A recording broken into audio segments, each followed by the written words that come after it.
Okay. Hi, hello everyone. Welcome back to another episode of Creative Diaries. My name is Lillian, and I'm so happy to be here today and to connect with you on the other side across time and space. I feel connected to you. And speaking of time, this is the first episode of the new year of 2025. And so I'm feeling all of this kind of fresh energy.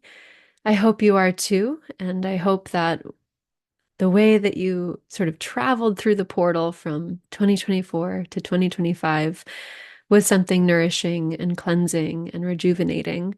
Um, I also, while I do enjoy the ritual of intention setting, I also like to remind myself to not give in to the capitalist nature of New Year's resolutions and that, starting January 1st, I have to get my shit together and I have to, you know, move forward with all these goals and aspirations, or I have to like let go of my past self. And while those goals can be really helpful to have connection to our North Star and connection to our deeper values and what is needed in the coming year or wanted or desired in the coming year, I always like to remind myself to just take my time and that the new year can be every day. That time is always continuing and continuous. And so you can start over at any time. At any given moment, any given breath, you can start over. And of course, we're speaking about the new year in terms of the Gregorian calendar, and there are other calendars at play too.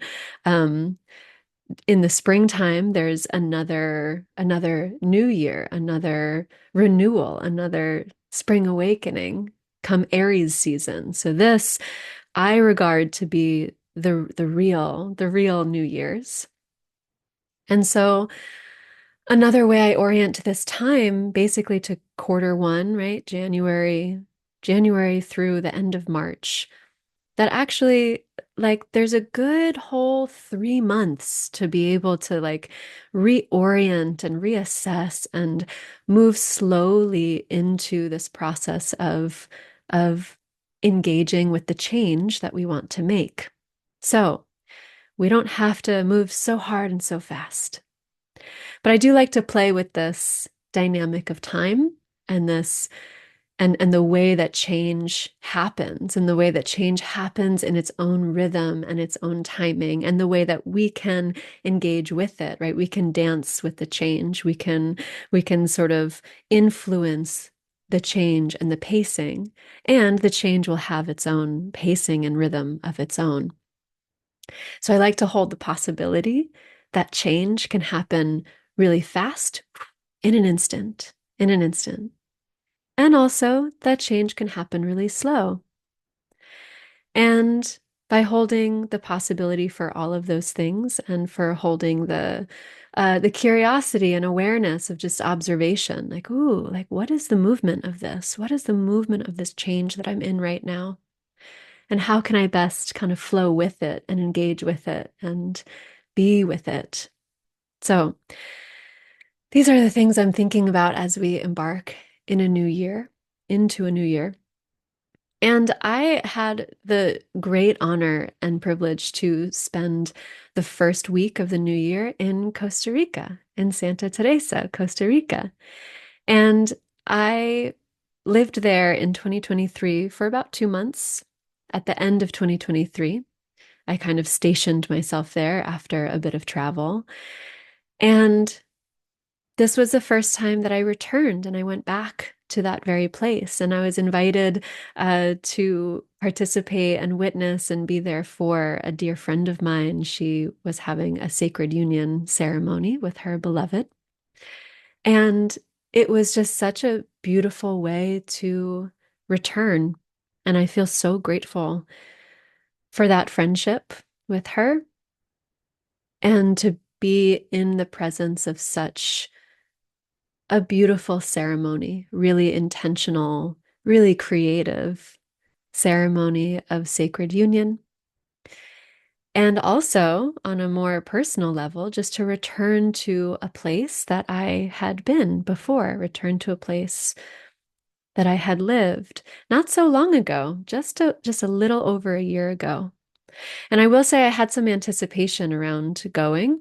There was a bit of worry. There's a bit of like an unknown feeling of what it would be like, not just to return to a place, but to return and touch back in with the version of me that lived there, that was there. And I've experienced this before, returning to a place that I had been, that I had a, profound experience through travel and just very new experiences. And to return to those places, it's a way that I find to re-engage, or yeah, re-engage with a past version of myself. And there's always a bit of like, ooh, what's this going to be like? Like, is it going to feel good?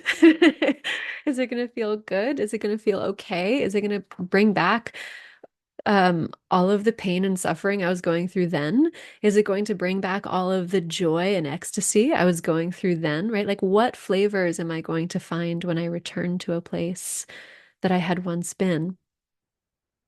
And this past this past fall, I returned to a place in India that I had been for a very long time, um, that I had lived. And that was a really interesting and complex experience. The nostalgia was just so rich with all of these reflection points. And anyway, my friend and I were walking around Dharamsala in India, where we had lived for 4 months back in 2018.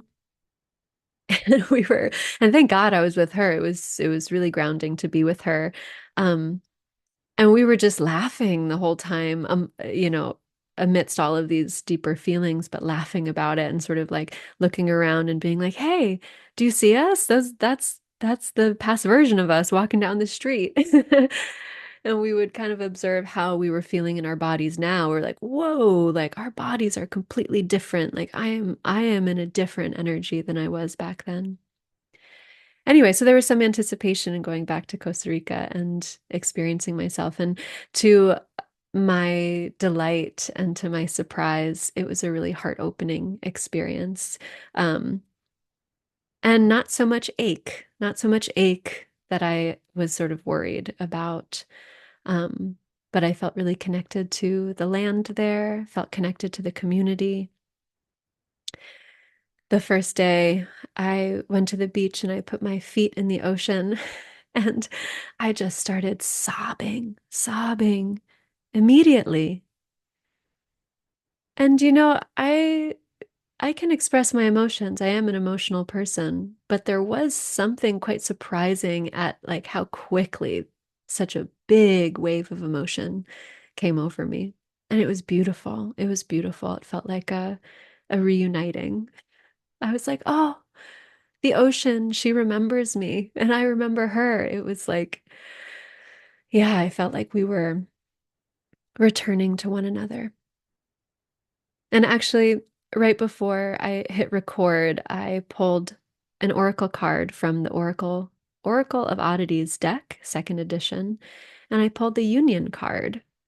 So if you're watching the video, I'm holding up the card here, but it's a really beautiful picture of two two skeletons with their spines laced with flowers and two doves above their head, and they're gazing into each other's skeleton eyes, and there's a heart, the organ of the heart between them. So I'm really feeling into this energy of union, of uniting, returning, being with, connecting. And what else? There are some things that I had top of mind that I wanted to speak about. Um, and it's quite ironic to pull the union card, because what I've been contemplating is actually some kind of separation of self, that has to happen in order to create space for change and for transformation. And we often hear this, right? We often hear like, oh, if you know, if you want to change, if you want to transform, if you want to move forward in your life, then you have to let go of past versions of yourself. You have to let go of the past. And we don't, we're not often taught how. I actually do feel connected to some strand of purpose that I have here in the work that I do is to like actually take us to the depths of like what these things mean, right? These things that we hear all the time in the wellness, healing, spiritual spaces, right? That we have to let go of the past, let go of past versions of ourselves, let go of our suffering, let go of our pain. It's like, okay, cool. Yeah, that sounds great. So, like, how do I do it? And often I find that yeah, there's a lot of sort of surface level speaking about these concepts and these practices, but it's a very different thing to be able to explore them and find them within yourself. Um, and this is also something I feel like is part of my purpose that, the practices that I engage in, I've had many teachers and many influences in my life that have really been guiding lights for me. And I've had the honor and the privilege to be able to sort of take these teachings, but then bring them into myself and find ways to make them work for me, right? So when I facilitate and I guide, that's always my main anchor is that it's not I don't have the answers for you. I don't have the magical practice. I can't tell you to breathe in a certain way or move your body in a certain way or do this 5 times a day and you will be healed.